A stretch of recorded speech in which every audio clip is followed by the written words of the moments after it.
हम आर्मोल और शोल्डर की एक वीडियो बनाते हैं कि हमें किस तरीके से शोल्डर निकालना चाहिए, किस तरह से हमें आर्मोल निकालना चाहिए।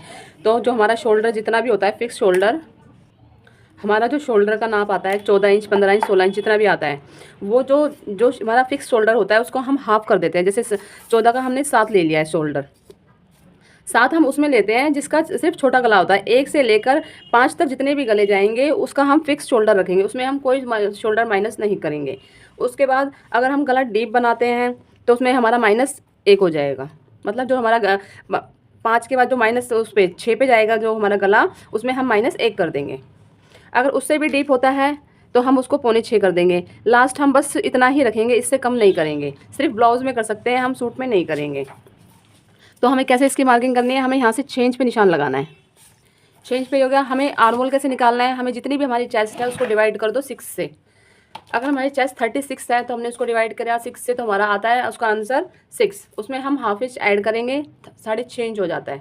तो यहाँ पर हम छोटे गले के लिए 1 इंच डाउन जाएंगे ही जाएंगे, सिर्फ छोटे गले के लिए। डीप गले में हम डाउन नहीं जाएंगे, सिर्फ छोटे गले में। जितनी भी हमारी जो आर्मोल में जो भी समस्याएं होती हैं वो सारी सिर्फ आर्मोल से ही होती हैं और किसी चीज़ से नहीं होती। गला चाहे कितना भी ब्रॉड होगा वो कंधे नहीं गिरेंगे, नहीं झोल आएगी। सिर्फ झोल आती है आर्मोल के उससे, अगर आर्मोल में कमी है तो तभी झोल आती है सिर्फ। उसके बाद हम यहाँ से 6.5 इंच पे हम यहाँ पे मार्किंग कर लेंगे। यहाँ से हमारा ये 6.5 इंच पे मार्किंग है।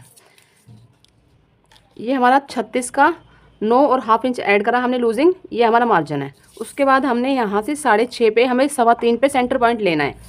अब हमें हाफ इंच का सेंटर पॉइंट रख के पॉइंट वाले इधर और पॉइंट्स और इधर इसको मार्किंग करनी है। फिर हमें इसके यहाँ से इसको ऐसे मिलाना है तिरछा हाफ इंच पे नीचे, और हमें यहाँ से भी इसको हाफ इंच पे ही ऐसे तिरछा करना है। यहाँ से ऐसे तिरछा करने के बाद जितनी अगर हमारी चेस्ट 30 से लेकर 38 तक हमारी चेस्ट जाती है तो हम यहाँ से सिर्फ 75 मतलब 0.25 इंच पे ही हम मार्किंग करेंगे।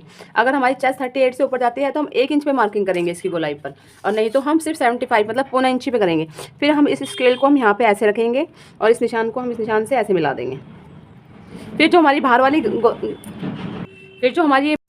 वाली गोलाई है उसको हम इस निशान से ऐसे मिलाते हुए यहाँ से ऐसे इस निशान से हम ऐसे लाएंगे,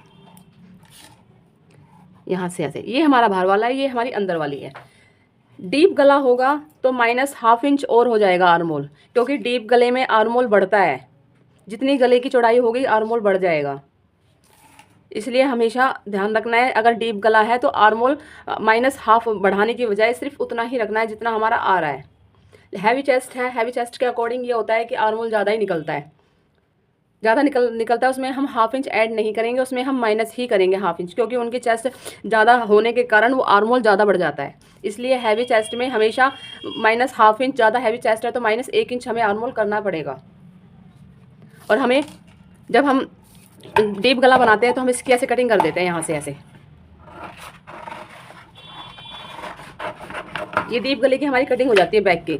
लेकिन नहीं, डीप गले में हमें ऐसे ही यहाँ से यहाँ से हमें इतना मार्जिन नहीं रखना है। इसमें डीप गले में हमें इतना मार्जिन नहीं रखना है कट करने के लिए। डीप गले में हमारी जो ये अंदर वाली गहराई है इसको टच करते हुए ही हम बैक के उसको भी इतना ही काटेंगे, जिससे हमारे बैक में बिल्कुल झोल ना आए। और यहाँ से हमारा गले की जो ये ब्रॉडनेस हो जाती है यहाँ से, इसके कारण फिर हमारा ये आर्मोल बढ़ जाता है, और जो हमारा आर्मोल जो हम छोटा लेते हैं वो उसको कवर कर लेता है। फिर हमारे यहाँ पर रिंकल्स नहीं आते हैं। तो इस तरीके से आप डीप गले की कटिंग करें।